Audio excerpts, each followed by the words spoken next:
뭐라고요? 일본이요? 하필 왜? 여기 믿을 수 없다는 표정으로 상사를 바라보는 외국인 여성이 있습니다. 그녀의 눈에는 걱정과 불안함마저 보이는데요. 그녀에게 어떤 일이 벌어진 걸까요? 오늘의 이야기 지금 시작합니다. 안녕하세요. 저는 에밀리 존슨입니다. 28살의 미국인으로 실리콘밸리 출신 IT 마케팅 전문가예요. 글로벌 IT 기업에서 일하고 있죠. 제 인생의 터닝포인트는 5년 전 한국지사로 자원해서 가게 된 것이에요. 사실 처음 한국행을 결정했을 때 주변에서는 걱정이 많았어요. 에밀리, 넌 김치도 못 먹잖아. 한국어는 너무 어려워. 거기 북한이랑 가깝지 않아? 하지만 저는 이상하게 끌렸어요. K-팝 뮤직비디오에서 본 화려한 도시 풍경, 한국 드라마에 나오는 로맨틱한 장면들, 그리고 삼성과 LG 같은 세계적인 기업들. 이 모든 것이 저를 한국으로 이끌었죠. 한국에 도착한 첫날, 저는 문화 충격의 연속이었어요. 인천공항에 발을 딛는 순간부터 달랐죠. 와, 이게 공항이야, 우주정거장이야? 깔끔하고 효율적인 시스템, 친절한 직원들, 그리고 무엇보다 빠른 와이파이. 미국의 공항과는 차원이 달랐어요. 서울 시내로 들어서면서 저는 입을 다물지 못했어요. 눈부신 네온사인, 24시간 불야성을 이루는 거리, 그리고 어디서나 볼 수 있는 첨단 기술의 향연. 이게 바로 미래의 도시구나 라고 생각했죠. 한국에서의 첫 한 달은 정신없이 지나갔어요. 한국어 배우기, 회사 적응하기, 한국 문화 이해하기. 모든 게 새롭고 신선했죠. 특히 한국의 빨리빨리 문화는 저에게 큰 충격이었어요. 처음에는 적응하기 힘들었지만 곧 이 빠른 템포가 주는 효율성과 열정에 매료되었죠. 회사 생활도 미국과는 많이 달랐어요. 수직적인 조직 문화, 회식 문화, 그리고 끊임없는 자기 개발 압박. 하지만 이런 문화 속에서 한국 기업들이 빠르게 성장하고 혁신을 이뤄내는 모습을 보며 저도 점점 변화하기 시작했어요. 한국 음식은 또 다른 도전이었죠. 처음 먹어본 김치는 너무 맵고 싱겁다고 생각했어요. 하지만 시간이 지날수록 그 맛에 중독되기 시작했죠. 이제는 하루라도 김치를 못 먹으면 허전할 정도예요. 불고기, 비빔밥, 삼겹살, 모든 음식이 새로운 경험이었고 지금은 제 인생의 최애 음식이 되었답니다. 그리고 K-팝. 아, 이건 정말 대단했어요. 처음 BTS의 공연을 직접 본 날 저는 완전히 팬이 되었죠. 완벽한 퍼포먼스, 중독성 있는 멜로디, 그리고 전 세계 팬들과 하나가 되는 경험. 이건 단순한 음악이 아니라 하나의 문화 아니 혁명이었어요. 한국의 기술력도 저를 놀라게 했어요. 무료 와이파이로 지하철에서도 끊김없이 영화를 볼 수 있고 카카오톡 하나로 대화부터 쇼핑, 심지어 택시 호출까지 할 수 있다니. 미국에서 첨단 기술의 중심지라고 생각했던 실리콘밸리가 오히려 구식으로 느껴질 정도였어요. 특히 한국의 IT 기술은 정말 대단했어요. 삼성과 LG의 최첨단 가전제품들을 보면서 미국에서 왜 이런 제품들을 볼 수 없었는지 의아했죠. 스마트홈 시스템, 폴더블 스마트폰, 마치 미래에서 온 것 같은 제품들이 한국에서는 일상이었어요. 한국의 뷰티 산업도 저를 매료시켰어요. K-뷰티의 혁신적인 제품들, 10단계 스킨케어 루틴. 처음에는 너무 복잡하다고 생각했지만 지금은 저도 한국 여성들처럼 피부 관리에 열중하고 있답니다. 제 피부가 달라지는 걸 보면서 K-뷰티의 힘을 직접 경험했어요. 시간이 지날수록 저는 점점 더 한국 문화에 푹 빠져들었어요. 주말이면 친구들과 함께 노래방에 가고 한강에서 치맥을 즐기고 등산을 가곤 했죠. 이런 생활이 너무 즐거워서 어느새 제 인생의 새로운 챕터가 시작됐다는 걸 느꼈어요. 5년이 흐른 지금 저는 한국어로 유창하게 대화할 수 있고 한국 문화와 기술에 대해 누구보다 자부심을 가지게 되었어요. 한국은 제 제2의 고향이 되었고 이곳에서의 경험은 제 인생에서 가장 소중한 보물이 되었죠. 그런데 어느 날 갑자기 회사에서 저를 일본 지사로 발령 내겠다고 하더라고요. 처음에는 큰 충격을 받았어요. 제가 한국을 떠나야 한다고요? 한국에서의 모든 것들, 사랑하는 친구들, 맛있는 음식들, 편리한 생활. 이 모든 것을 뒤로하고 떠나야 한다는 생각에 눈물이 났어요. 더군다나 그때 뉴스에서 일본의 난카이 대지진 가능성에 대한 보도를 봤어요. 한국의 타너 스님이라는 분이 일본의 대재앙을 예언했다는 소식도 들었고요. 스님의 예언이 과거에도 여러 번 적중했다고 하더라고요. 특히 일본 대지진을 정확히 예측했다는 이야기를 듣고 정말 놀랐죠. 게다가 스님은 일본 열도의 상당 부분이 바다에 잠길 것이라고 예언했대요. 이런 재앙이 일본의 과거 행위에 대한 인과응보라고 하셨다는 거예요. 이 이야기를 들으며 한국과 일본의 복잡한 역사, 그리고 한국이 얼마나 대단한 나라인지 다시 한번 생각하게 됐어요. 한국의 뛰어난 재난 대응 시스템과 비교하면 일본이 과연 큰 지진에 제대로 대비할 수 있을지 의문이 들었어요. 한국에서 경험한 첨단 기술과 효율적인 시스템을 생각하면 일본으로 가는 게 마치 과거로 돌아가는 것 같은 기분이 들었죠. 떠나기 전날 친구들과 함께 마지막 회식을 했어요. 소주를 마시며 지난 5년을 되돌아보니 감회가 정말 새로웠어요. 한국에서의 시간들이 주마등처럼 스쳐 지나갔죠. 첫 회식에서 실수로 소주를 물처럼 마셨던 일, 처음으로 노래방에서 한국 노래를 불렀을 때의 뿌듯함, 치맥의 매력에 빠져 매주 한강을 찾았던 일. 이 모든 것들이 지금의 저를 만들어 주었죠. 한국을 떠나는 건 정말 아쉽지만 일본에서의 새로운 모험이 기대되기도 했어요. 과연 일본은 어떤 모습일까? 한국처럼 발전된 나라일까? 아니면 전통과 현대가 공존하는 모습일까? 이런 생각을 하며 저는 새로운 여정을 위해 짐을 쌌어요. 비행기에 오르며 마지막으로 한국 땅을 바라봤어요. 눈물이 왈칵 쏟아졌죠. 일본으로 향하는 비행기 안에서 저는 한국에 대한 그리움과 일본에서 겪게 될 불편함에 대한 걱정으로 가득 찼어요. 하지만 한 가지 확실한 건 제가 경험한 한국의 우수성을 어디에서든 자랑스럽게 얘기할 거라는 점이에요. 일본 나리타 공항에 발을 딛는 순간 저는 이상한 기분이 들었어요. 마치 타임머신을 타고 과거로 온 것 같은 느낌이었죠. 한국의 인천공항에서 경험한 최첨단 시설들과는 달리 나리타 공항은 왠지 모르게 구식 느낌이 물씬 났거든요. 어라, 여기 와이파이가 잘 안 터지네? 공항 로비에서 스마트폰을 켰는데 한국에서처럼 빵빵하게 터지던 인터넷이 여기서는 겨우 연결되더라고요.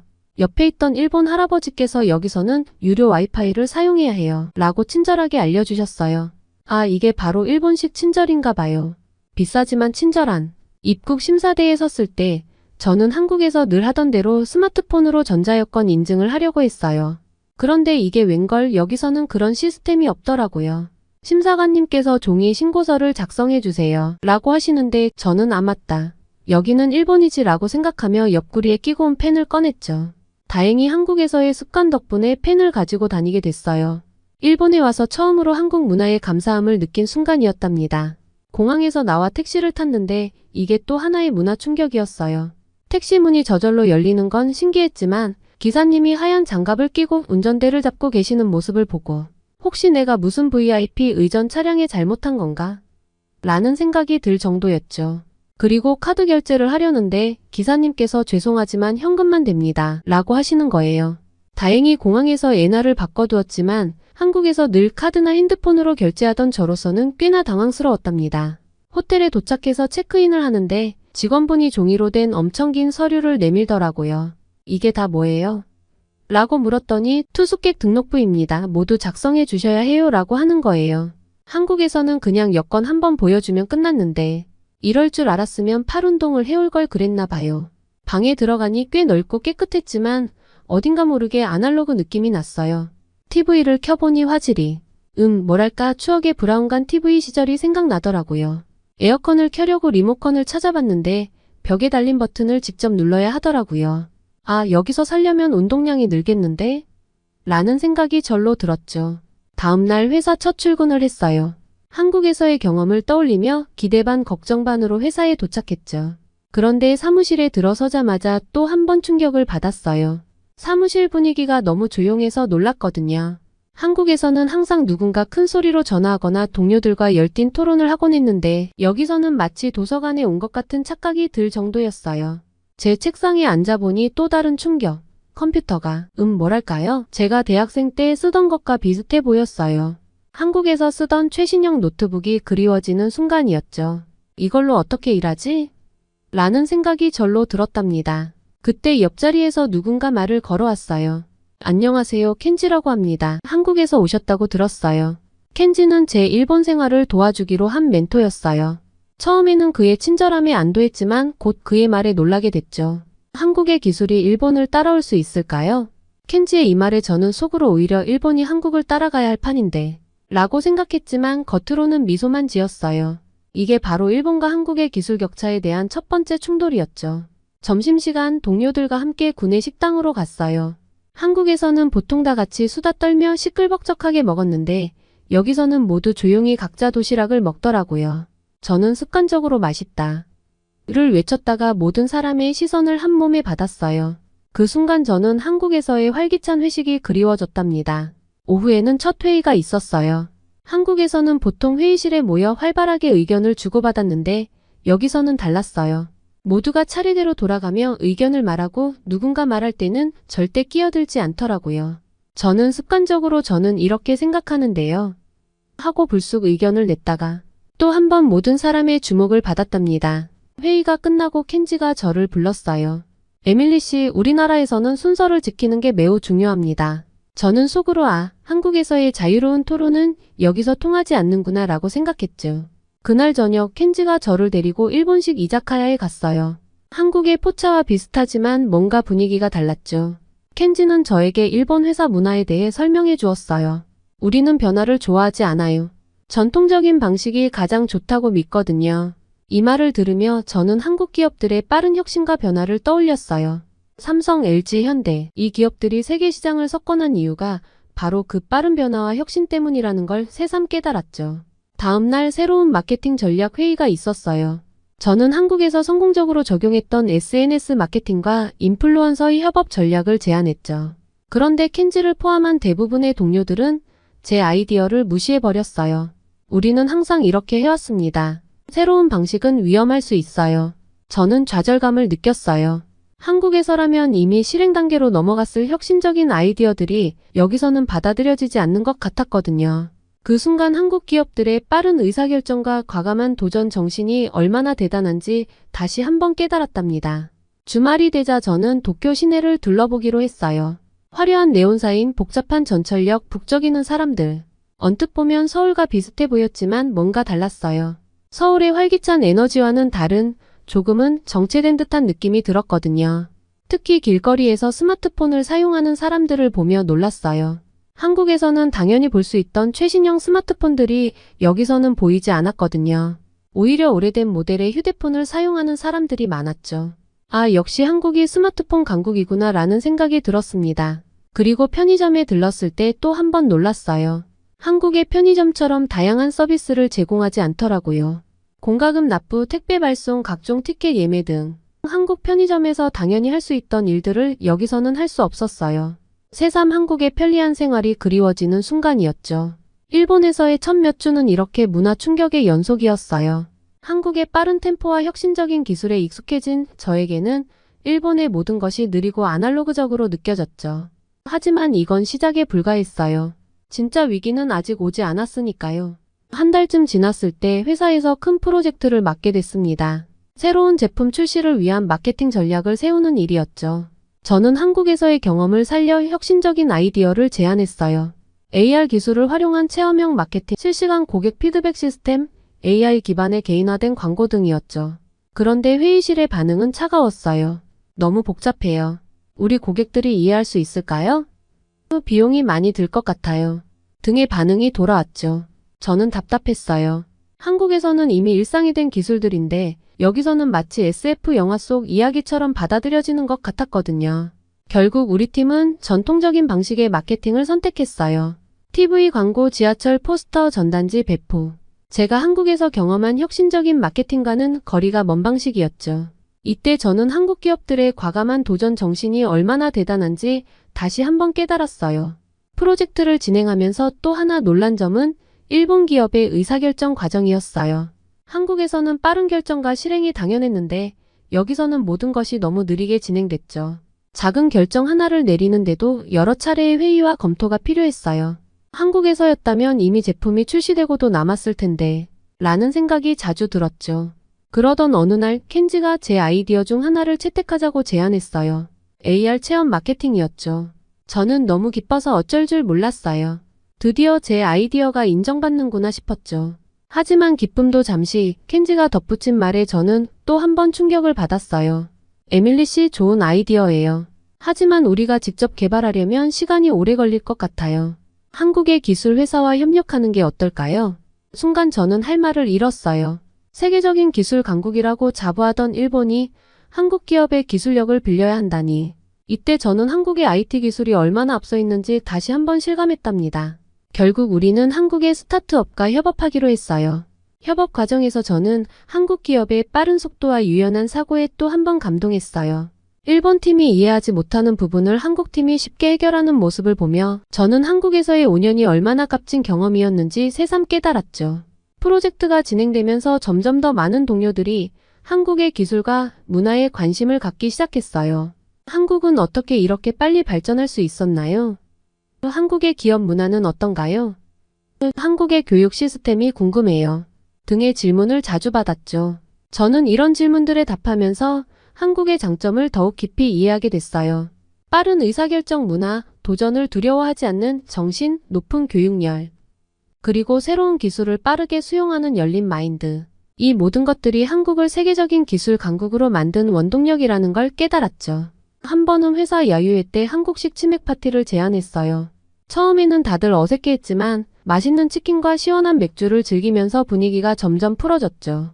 한국의 회식 문화를 경험한 동료들은 이렇게 편하게 대화할 수 있다니 놀라워요. 한국 사람들은 이렇게 스트레스를 푸는군요.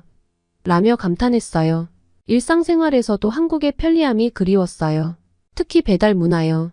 한국에서는 새벽에도 치킨이나 분식을 배달시킬 수 있었는데 일본에서는 그런 게 없더라고요. 한 번은 늦게까지 일하다가 배가 고파서 배달 음식을 시키려고 했는데 아무것도 배달이 안 된다는 걸 알고 정말 허탈했답니다. 또 한 번은 지하철에서 핸드폰 배터리가 다 되어서 급하게 충전해야 할 일이 있었어요. 한국에서는 지하철역마다 무료 충전기가 있어서 편리했는데 여기서는 그런 게 없더라고요. 결국 급한 용무를 처리 못해서 곤란했던 적이 있었죠. 쇼핑할 때도 한국이 그리웠어요. 한국의 온라인 쇼핑몰은 주문하면 다음날 바로 받아볼 수 있었는데 일본은 배송에 몇 일씩 걸리더라고요. 게다가 반품이나 교환도 한국만큼 쉽지 않았어요. 한 번은 옷을 샀다가 사이즈가 안 맞아서 바꾸려고 했는데 절차가 너무 복잡해서 포기한 적도 있었답니다. 이런 경험들을 하면서 저는 점점 더 한국의 발전상을 동료들에게 이야기하게 됐어요. 한국의 빠른 배달 시스템, 편리한 대중교통, 발달된 온라인 쇼핑 문화 등을 설명하면 동료들은 놀라워했죠. 정말 그런 나라가 있다니 믿기 힘들어요. 한국은 마치 미래의 나라 같네요. 라는 반응이 대부분이었어요. 특히 한국의 IT 기술력에 대해 이야기할 때면 동료들의 반응이 재미있었어요. 삼성과 LG의 최신 가전제품들, 5G 네트워크의 빠른 속도, 전자정부 시스템 등을 설명하면 다들 눈이 동그래져서는 우와, 정말요? 라고 물었죠. 심지어 어떤 동료는 다음 휴가 때 한국에 가보고 싶어요. 라고 말하기도 했어요. 이렇게 지내다 보니 어느새 제가 회사에서 한국 전문가가 되어 있더라고요.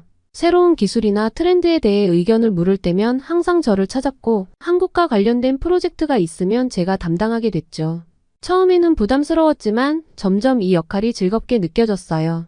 한국의 장점을 알리면서 저도 한국에 대해 더 깊이 이해하게 된 것 같았거든요. 그러던 어느 날 회사에서 큰 변화가 일어났어요. 우리가 진행한 AR 마케팅 프로젝트가 대성공을 거둔 거예요.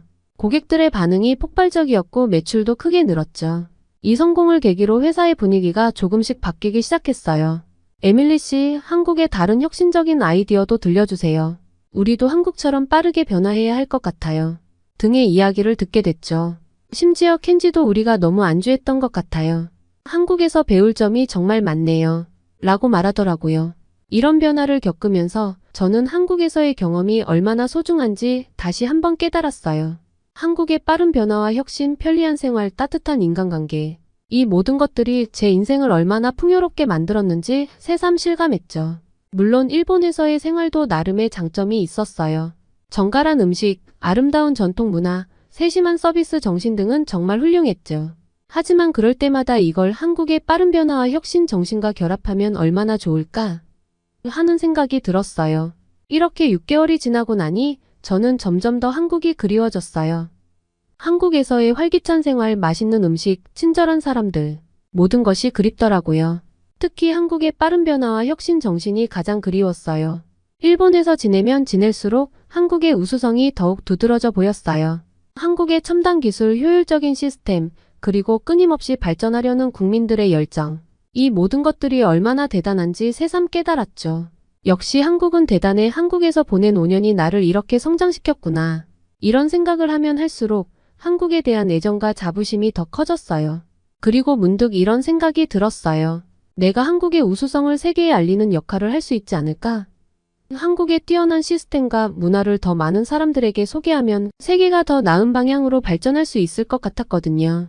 이런 생각을 하며 저는 새로운 목표를 세웠어요.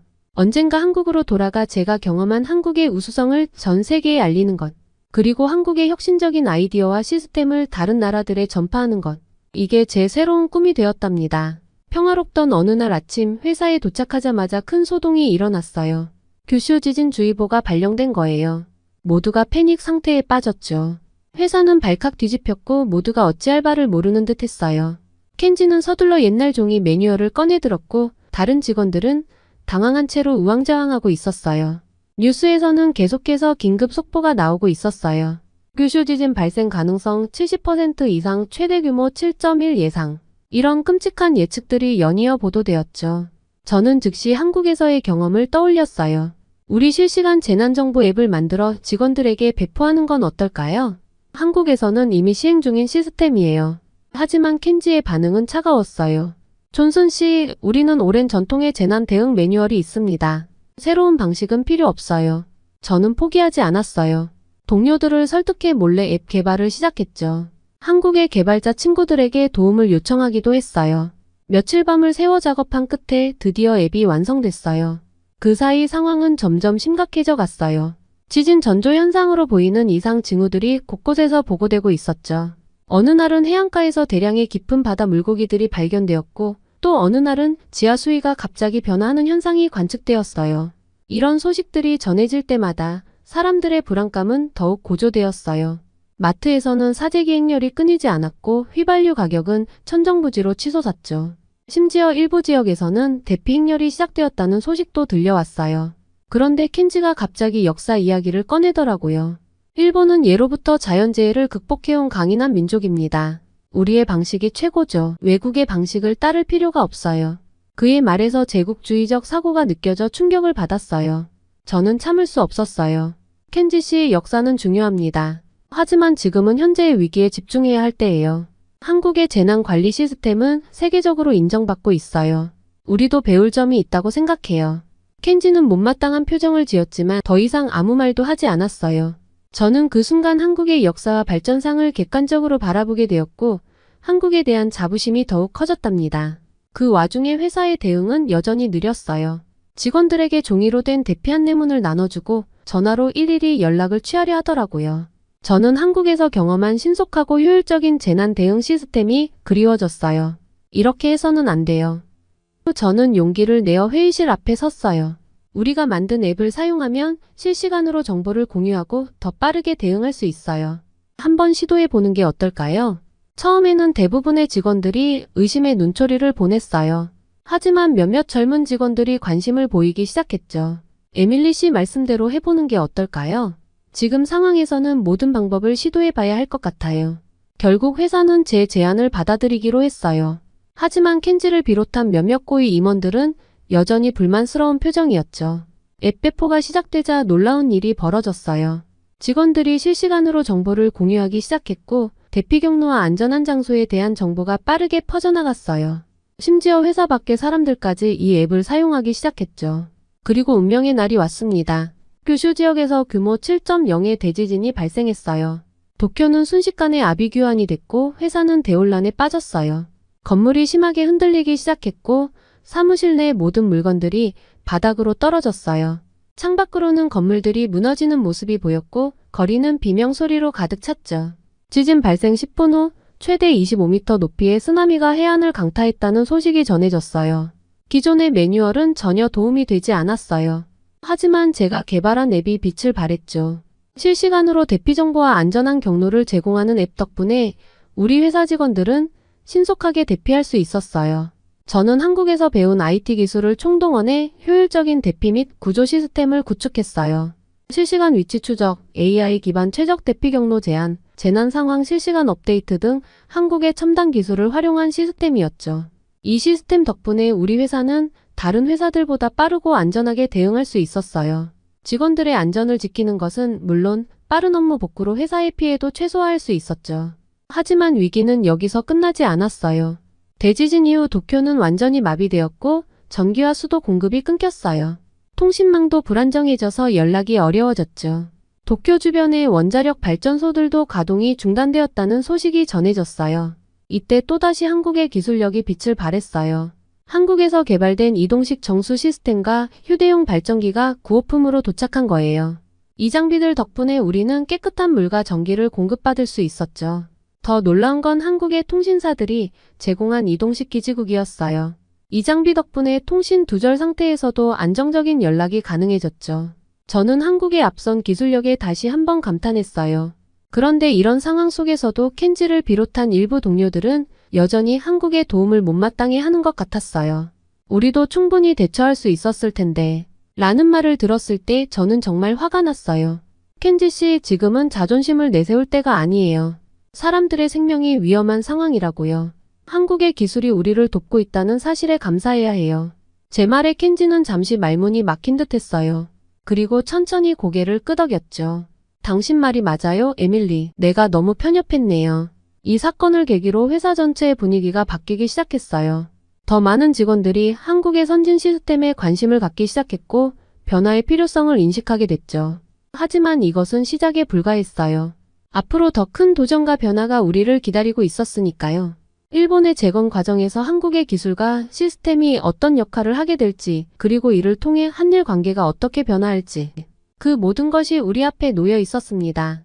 대지진이 발생한 직후 도쿄는 완전히 마비되었어요. 건물들이 무너지고 도로가 갈라지고 화재가 곳곳에서 발생했죠. 그 혼란 속에서 저는 한국에서의 경험을 떠올렸어요. 그 후로 우리는 계속 한국의 재난 문자 시스템을 연구하기 시작했어요. 한국의 IT 기술이 얼마나 뛰어난지 알게 될수록 동료들의 눈빛이 달라지는 걸 느낄 수 있었죠. 며칠 후 도쿄는 서서히 회복되기 시작했지만 여전히 많은 문제가 남아 있었어요. 이때 우리 회사는 재건 사업에 참여하기로 결정했어요. 회의실에서 저는 용기를 내어 의견을 제시했어요. 우리가 한국의 스마트시티 기술을 벤치마킹하면 어떨까요? 재난에 강하고 효율적인 도시를 만들 수 있어요. 이번에는 켄지도 동의했어요. 에밀리 씨 말이 맞아요. 한국의 IT 기술은 정말 대단해요. 우리도 배워야 해요. 우리는 한국의 기업들과 협력하여 스마트시티 재건 프로젝트를 시작했어요. 한국의 재난안전포털 시스템을 참고해 실시간 정보 제공 시스템을 만들고 AI를 활용한 최적의 대피 경로 안내 앱도 개발했죠. 처음에는 많은 어려움이 있었어요. 하지만 한국의 빠른 의사결정 문화는 정말 효율적이었어요. 한국의 첨단 IT 기술과 정밀 제조 기술이 결합되어 놀라운 결과물을 만들어냈죠. 그리고 마침내 대단원의 날이 왔어요. 우리가 재건한 스마트시티의 개장식이었죠. 지진에 강한 건물들, 실시간 재난감지 시스템, 친환경 에너지 인프라, 모든 것이 완벽했어요. 그날은 제 인생의 가장 자랑스러운 순간 중 하나였어요. 한국에 대한 제 사랑과 자부심이 이렇게 큰 변화를 만들어낼 수 있다는 걸 깨달았거든요. 프로젝트의 성공은 많은 주목을 받았어요. 지역 신문에서 취재를 왔고 우리의 스마트시티 프로젝트와 한국의 기술력에 대해 큰 관심을 보였죠. 저는 이 기회를 통해 한국의 기술력과 문화의 우수성을 알렸어요. 한국은 세계 최고의 IT 강국입니다. 혁신과 창의성의 중심지이자 세계를 변화시키는 원동력입니다. 이 말을 할 때마다 가슴이 뭉클해졌어요. 이 프로젝트의 성공으로 우리 회사는 글로벌 기업으로 도약했어요. 스마트시티 건설 의뢰가 쏟아졌고 회사의 가치는 몇 배로 뛰어올랐죠. 켄지가 어느 날 저에게 말했어요. 에밀리, 당신 덕분에 우리는 변할 수 있었어요. 한국에 대한 편견을 버리고 새로운 시각으로 세상을 볼 수 있게 됐죠. 한국의 IT 기술은 정말 대단해요. 이 말을 들으며 저는 생각했어요. 이게 바로 내가 꿈꾸던 거야. 한국의 진정한 가치를 세계에 알리는 것. 그리고 그것을 통해 세상을 조금씩 변화시키는 것. 한국은 정말 최고의 IT 강국이야. 프로젝트가 끝나고 1년 후 저는 다시 한국으로 발령받았어요. 인천공항에 도착하는 순간 마치 타임머신을 타고 미래로 온 것 같았죠. 자동 출입국 심사대를 지나는데 눈 깜빡할 사이에 모든 절차가 끝나더라고요. 일본에서 긴 줄을 서서 기다리던 기억이 무색해졌어요. 서울로 향하는 길에서 느낀 기술의 향연은 정말 놀라웠어요. 지하철에 끊김없는 와이파이, 스마트폰 하나로 모든 걸 해결하는 편리함. 일본에서 현금과 종이 지도를 들고 헤매던 제 모습이 떠올라 절로 웃음이 나왔죠. 일본의 아날로그적인 풍경과는 너무나 대조적이었죠. 회사는 완전히 미래형 사무실로 변해 있었어요. 페이퍼리스 시스템, AI 비서, 심지어 홀로그램 회의실까지. 일본에서 팩스와 도장에 시달리던 기억이 까마득히 멀게 느껴졌어요. 점심시간에 로봇이 서빙하는 구내식당을 보며 일본에서 도시락을 까먹던 제 모습이 떠올라 피식 웃음이 났어요. 기술과 맛있는 음식이 공존하는 이곳이 마치 천국 같았죠. 이런 경험들을 하면서 한국에 대한 애정이 더욱 깊어졌어요. 일본에서의 시간이 한국의 발전상을 더욱 선명하게 만들어준 것 같았죠. 회사에서 글로벌 혁신센터의 책임자 제안을 받았을 때 망설임 없이 수락했어요. 한국의 혁신적인 기술과 문화를 세계에 알리는 것이 제 새로운 사명이 된 거죠. 저는 전 세계를 돌아다니며 한국의 우수성을 알리고 있어요. 한국의 기술력, 문화적 영향력, 그리고 끊임없는 혁신 정신에 대해 이야기할 때마다 자부심이 넘쳐요. 매일 아침 한강공원을 산책하며 하루를 시작하는 제 모습을 보면 가끔 제 자신이 놀라워요. 실리콘밸리 출신인 제가 이제는 한국을 대표하는 혁신 전도사가 되다니 말이에요. 한국은 단순한 IT 강국을 넘어 세계를 선도하는 혁신의 중심지예요. 이 놀라운 나라의 발전을 함께하고 그 우수성을 전 세계에 알리는 데 기여할 수 있어 정말 행복해요. 한국 정말 대단해요. 이제 저는 자신 있게 말할 수 있어요. IT 분야에서 한국의 위상은 정말 대단하다는 것을요. 오늘의 사연 어떠셨나요? 우리나라의 IT 기술이 얼마나 발전되었는지 다시 한번 느끼게 해주는 사연이었습니다. 여러분께서 자랑스럽게 생각하시는 한국의 우수한 IT 기술에 대해 댓글로 남겨주세요. 감동 뭉클에서는 여러분의 말씀들을 모아 사연자분들에게 전달해 드리고 있습니다. 감동적이거나 재미있는 실제 사연들을 제보받고 있으니 소개해주고 싶은 사연이 있으시면 위 메일로 제보해 주시기 바랍니다. 오늘 사연이 좋으셨다면 구독과 좋아요 눌러주시고 주변의 많은 분들에게 공유해주세요. 여러분의 작은 관심이 영상 제작에 큰 힘이 됩니다. 끝까지 시청해주셔서 감사합니다. 다음에 더 좋은 영상으로 찾아뵙겠습니다.